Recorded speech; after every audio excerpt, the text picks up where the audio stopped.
Okay. So may ginagawa kaming unit dito. Medyo masakit sa ulo dahil napalitan na ng board. Pinalitan na siya ng dalawang board sa indoor at saka dito sa mismong outdoor. Actually basic aircon lang to o conventional aircon o non-inverter aircon. So sabi nga natin simpleng-simple lang ng problema kasi non-inverter aircon. Mas mahirap kung inverter. Pero dito sa problema na ito, medyo masakit sa ulo i-analyze yung naging problema dahil yung unang gumawa pinalitan na ng indoor main PCB at saka outdoor main PCB, so hindi nila napanda. Ang issue ng unit, eto pakita natin.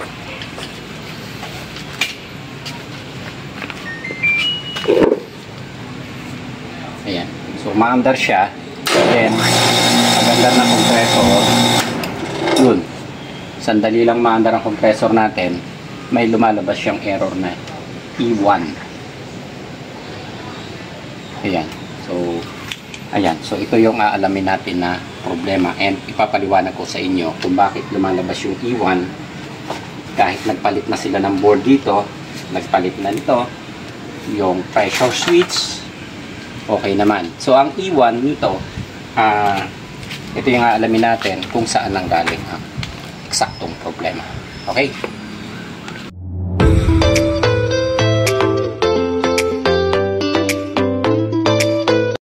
Okay.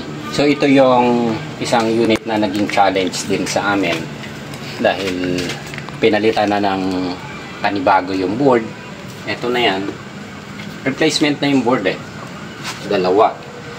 So chinek ko na rin siya. Ngayon ko lang siya na-focus na gawin dahil naggawa kami doon. Naglinis kami sa loob ng bodega namin.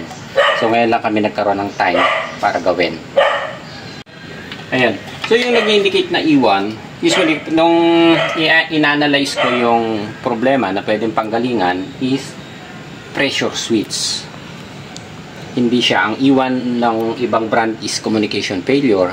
So baka mag-focus kayo sa communication. So ang brand nito is Gree. Ang E1 sa kanya ay pressure switch. So ang pressure switch niya nandito sa ibabaw. Nakaikot mo ba eh. Yan. So kapag tinester natin yan, good yan. Pupunta na natin. Para lang makita nyo lahat ha. Iisa-isahin natin. Ito ang pressure switch niya. Yan. So buo ang pressure switch natin. Dalawa yan. Low pressure saka high pressure. Okay. So buo yung low pressure at saka high pressure switch natin. And ang compressor, tiningnan na rin namin. Tingnan natin kung maglalabas. I-up muna. Ayan. So tinanggal ko yung takip ng tawag dito, magnetic contactor. Then minonitor ko yung ampere. Yan, umaandar. So okay naman siya. Yan talaga yung starting. Although mataas ang starting niya. Yan. So kapag dinirekta ko, ang sasabi natin okay naman si compressor dahil yung ampere niya is nasa 14.5 lang hanggang 15 ampere. Kapag pinatatagal natin, mabot siya ng 15 ampere. And okay naman yung karga natin. Wala tayong issue doon sa pressure switch, sa karga, and doon sa compressor. Wala tayong makitang problema dahil sa pagandar niya, yung ampere niya tama. Doon sa board na naging challenge pa sa atin, pinalitan yung board. Ito, napalitan na rin. So, yung mga sensor niya, inisa-isa na rin namin. Okay naman lahat ng sensor. So, ito yung mga unit na siguro limited lang ito dito sa atin dahil kung mapapansin nyo, ang wire niya is tatlo. Yung sensor ng high pressure sensor nito o gas sensor na tinatawag natin, ang gigamit nito sensor lang na yung common na sensor lang, nakakonect siya doon sa control board natin sa indoor. Then yung pressure switch niya connected din doon sa indoor. So dumaan muna ng indoor tapos babalik doon sa papunta ng magnetic contactor. So, naging challenge sa atin.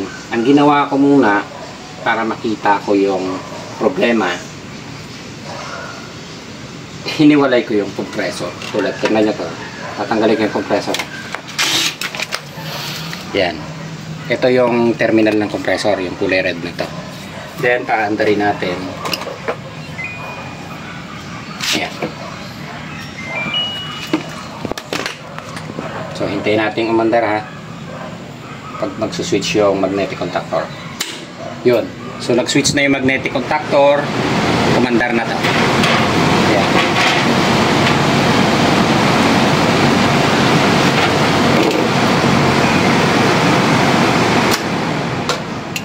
Yan. So, umandar siya. Tinanggal ko si compressor. Umandar siya ng tuloy-tuloy ang fan. Pero kapag minanwal naman natin yung compressor, yung ampere, kung pagbabasihan natin ang ampere, tama siya.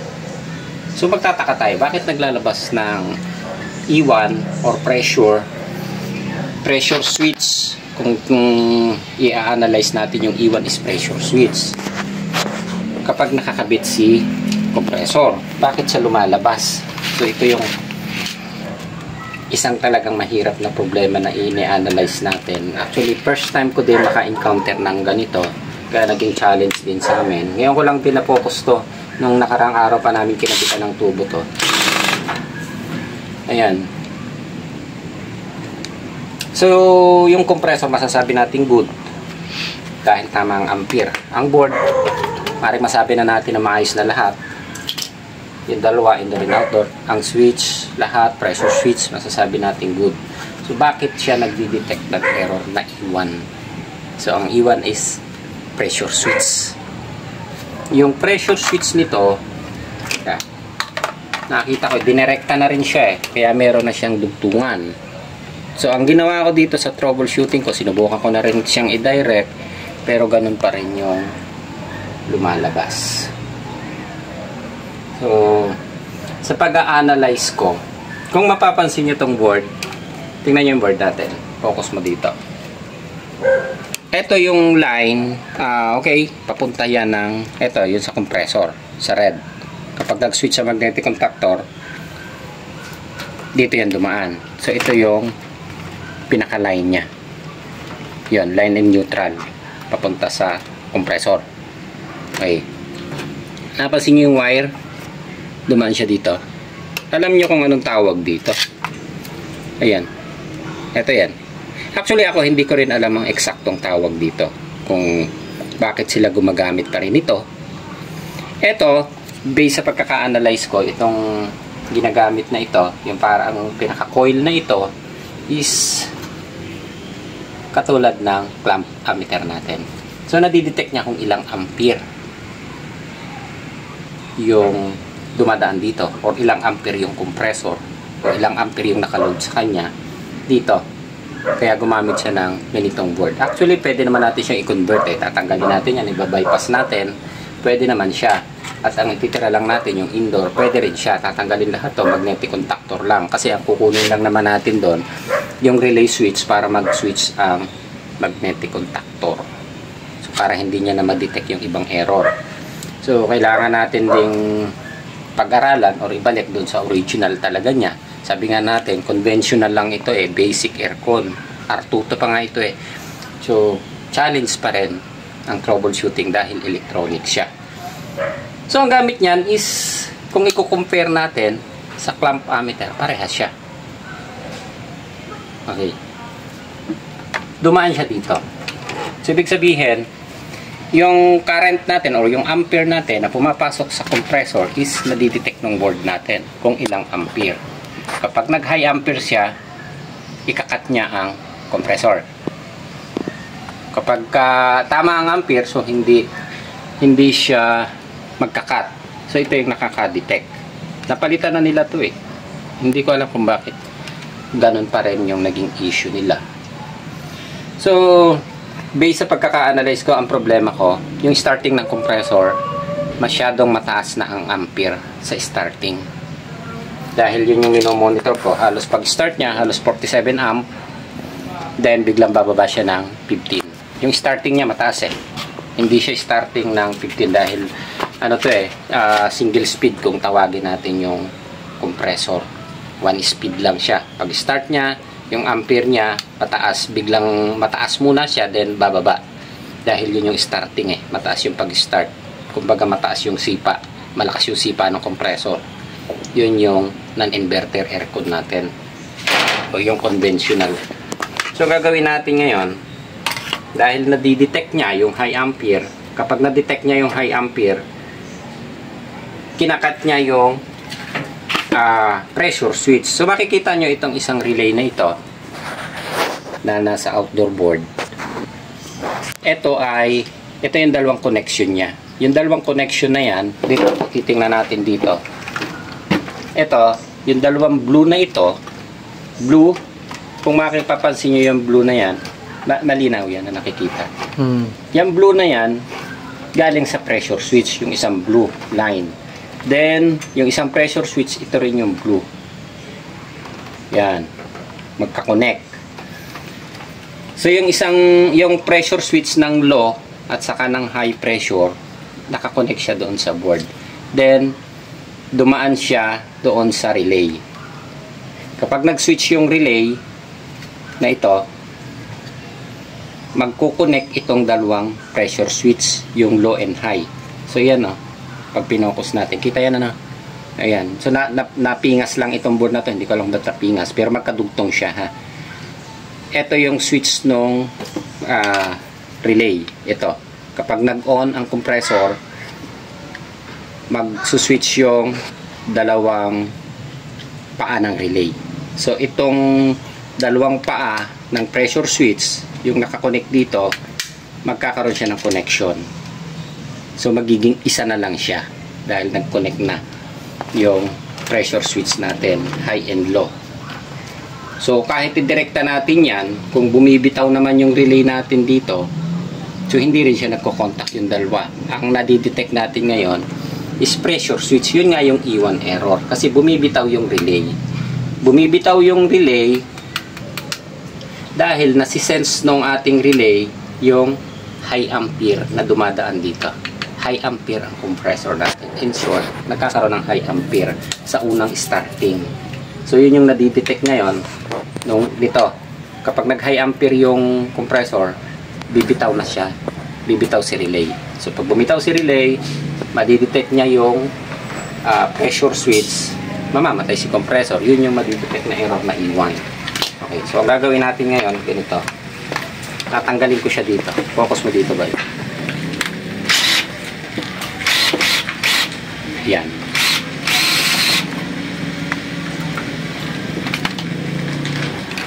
Ito yung wire. Tinanggal ko siya. Ayan. So hindi na, pag tinanggal ko ito, hindi na madidetect yung high ampere ng ating board. So pwede naman siyang tanggalin dahil meron siyang mga pressure switch na nakakonect. And then ang mga protect natin is breaker. So ikakabit natin para mapaandar lang din natin. So tinanggal ko muna yung daan dito, yung connection doon sa ating outdoor board. Yan, kaya nakatanggal na siya. Ang gagawin natin yan, paandarin natin ng nakatanggal doon. Pero i-monitor natin yung ating clamp ammeter. Ayan. Nakakaikot ka din. Kasi walang ilaw yung clamp ammeter natin. I-on ko siya para makita nila. Sige. Yan. Okay.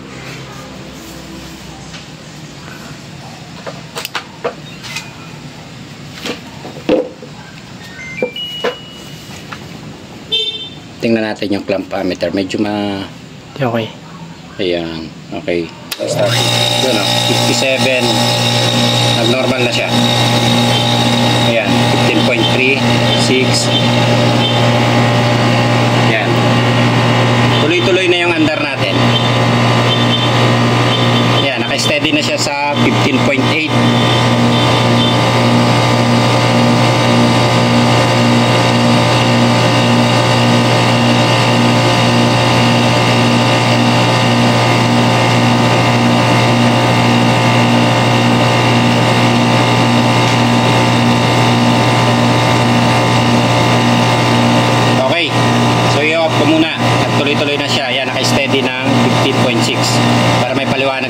kasi medyo maingay eh.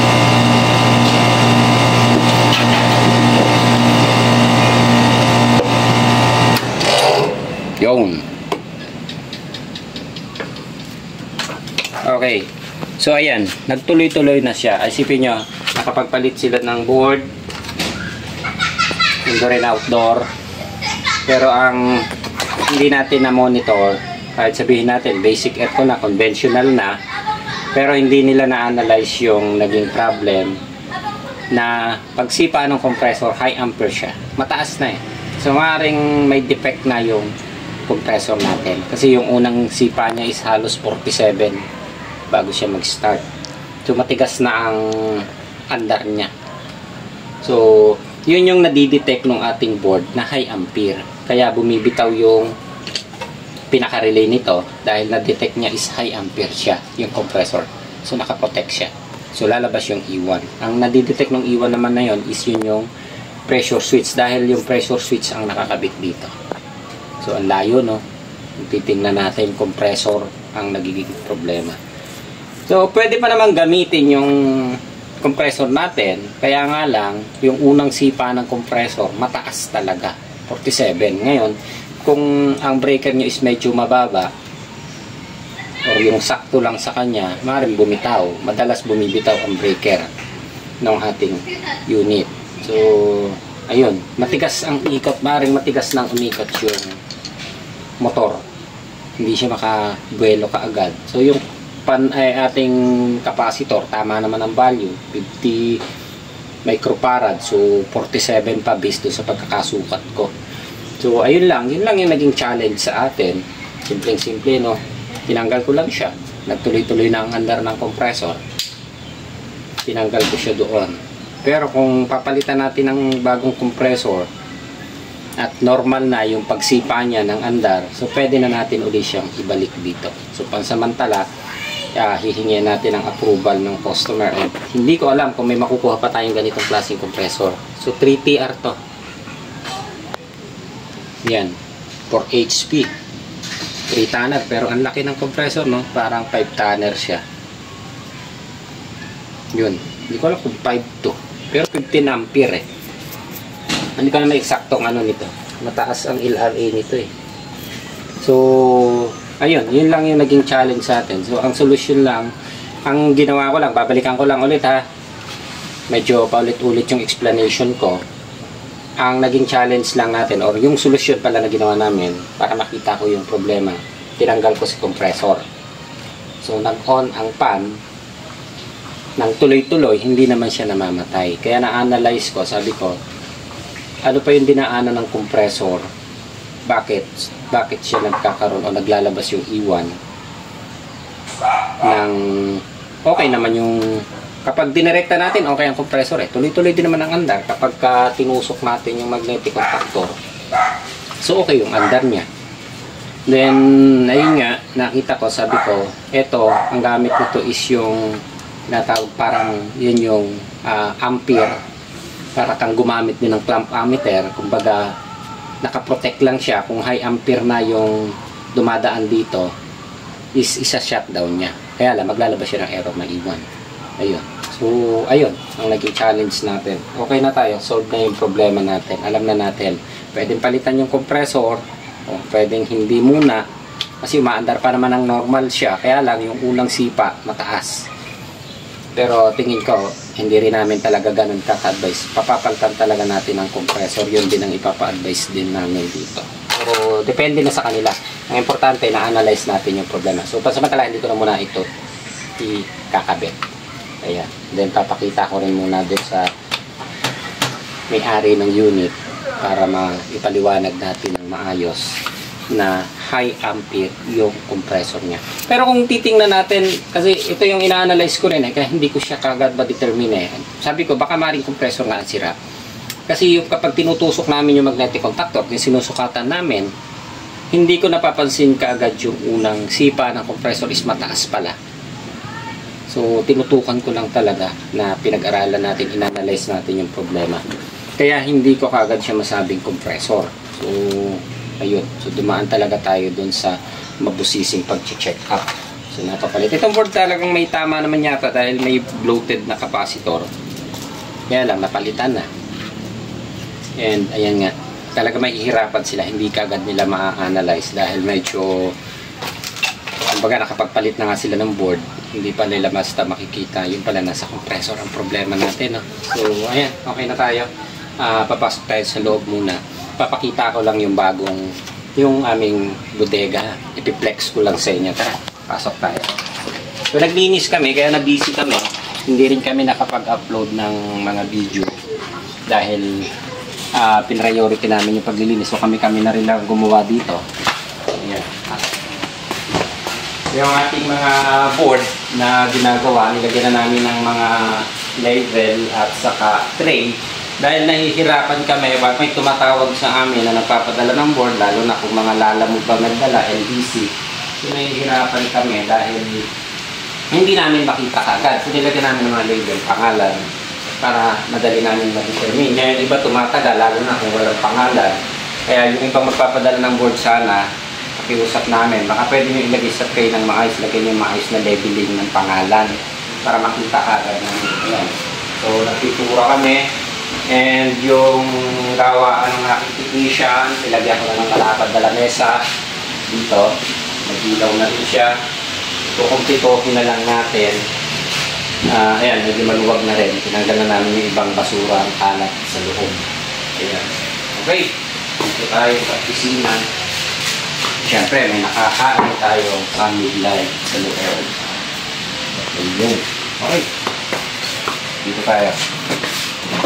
Ay, dala yung ating ilaw dito, boy. Ayan. So, dito pa rin naman tayo. Ito pa rin yung opisina natin. Dito sa loob. So, ang nabago lang sa atin ay yung labas. Tara, labas hindi tayo, boy.